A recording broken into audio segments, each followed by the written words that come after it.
가게 사는 증시각도기, 안녕하세요. 증시각도기 시청자 여러분 모두 반갑습니다. 3월 8일 아주 추운 날씨네요. 토요일입니다. 저는 오전에 몸이 좀 안 좋아가지고 조금 늦게 여러분 만나뵙게 되었습니다. 몸이 안 좋다는 게 어디 아픈 건 아니니까요. 네, 잠이 너무 와가지고 잠을 좀 길게 잤습니다.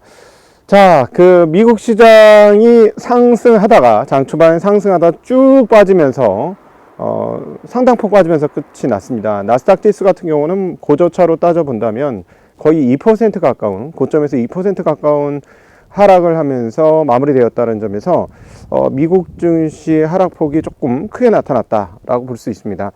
몇 가지 이유가 있는데요. 제일 가장 큰 이슈 중에 하나는 인플레이션이었습니다.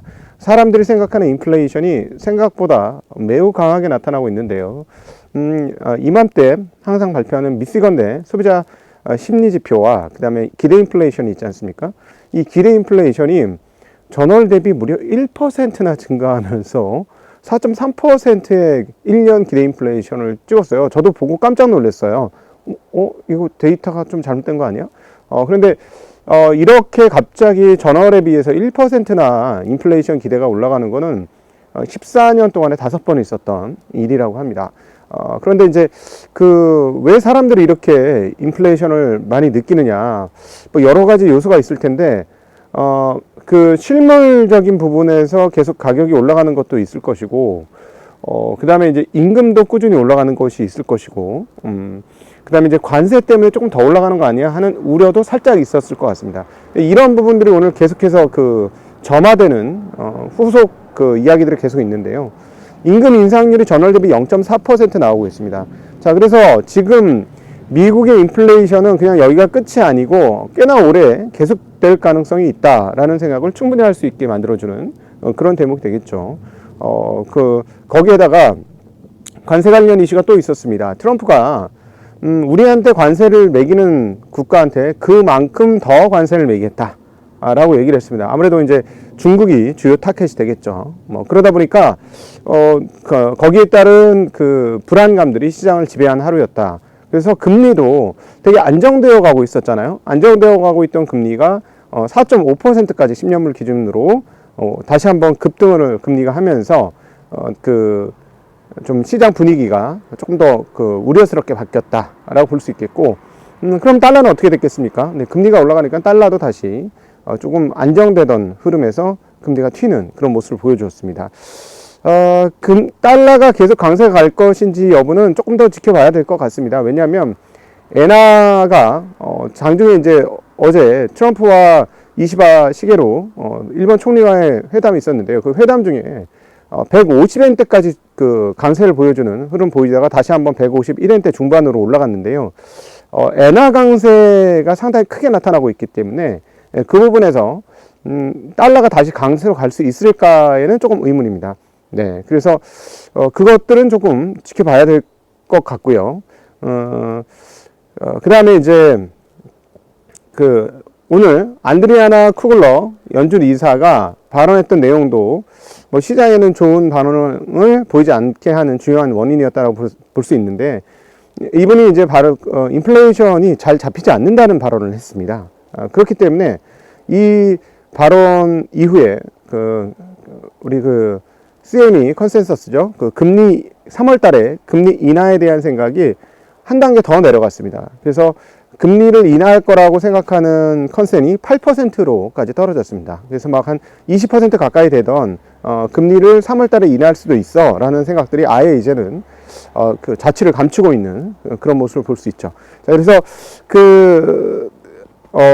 장기적으로는 금리가 내려갈 거라고 많은 연준 인사들이 생각은 하는데, 요즘에 나타나는 인플레이션, 그 다음에 이제 관세의 불확실성, 이런 것들로 인해서 연준 인사들의 상당수가 지금 상당한 경계감을 가지는 그런 과정으로 흘러가고 있다는 것도 특징적인 부분이고, 그래서 금리가 인하는 할 것 같은데 연초에 생각했던 것만큼 많아야 이제 2번 정도 아닐까 하는 생각을 하게 만드는 대목이 되겠습니다.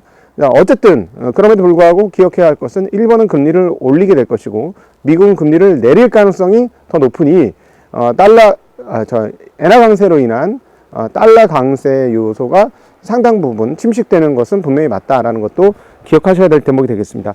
자, 그 미국 시장이 그럼에도 불구하고 주간 기준으로 나스닥 기준으로 전체적으로 조금 올랐습니다. 네, 저는 조금 올랐어요. 안 오른 게 아니고 떨어진 게 아니고, 오늘 많이 떨어져서 굉장히 떨어진 것처럼 보이지만 소폭 올라서 마감을 했습니다. 주간 단위로는. 그러니까 아직까지 여전히 미국 증시의 체력이 이상한 건 아닌데 그 오늘 하락 부분은 그리고 지난 한 달간의 흐름으로 봐서는 뭔가 상방이 좀 막혀 있는 듯한 느낌을 보여주고는 있습니다. 그렇다고 밑으로 떨어지진 않고요. 위쪽으로도 올라가지 못하는 그러한 조금 뭔가 갇힌 그런 모습을 보여주고 있는데, 중장기적으로 보면 이런 식으로 일단 기간 조정 같은 것들을 하는 것은 상당히 건강한 조정이 되지 않을까 하는 생각이 듭니다. 그리고 오늘 또 특징적인 부분 중에 하나는 자동차 관세에 대해서 세게 얘기했기 때문에 연속적으로 지금 테슬라가 빠지고 있는 것도, 그리고 자동차 관련주들이 좋지 않았던 것, 52주 신저가도 내고 막 그러는데요. 그것도 특징적인 부분이 되겠습니다. 거기에 비한 뭐 현대 기아차도 뭐 휩쓸려서 약세이긴 한데 상대적으로는 선전하고 있는 거 아닌가 하는 생각도 더 더불어 해보게 됩니다. 자, 여러분, 3월 8일 날씨가 기가 막혀요. 날씨가 이렇게 좋을 수가 없습니다. 여러분, 행복한 주말 되시길 빌겠고, 저희 이번 주에 재미난 영상이 2개가 갑니다. 한국의 방산에 대해서 우리 김민석 에비에이터 위크 기자께서 책을 쓰셨어요. 아주 두꺼운 책을 쓰셨는데, 이번에 대담, 책과 관련된 대담을 하시는데, 책 이벤트도 좀 하실 것 같아요. 그래서 댓글에 보시면 그 이벤트 참여하시면 책 선물도 받으실 수 있을 것 같고요.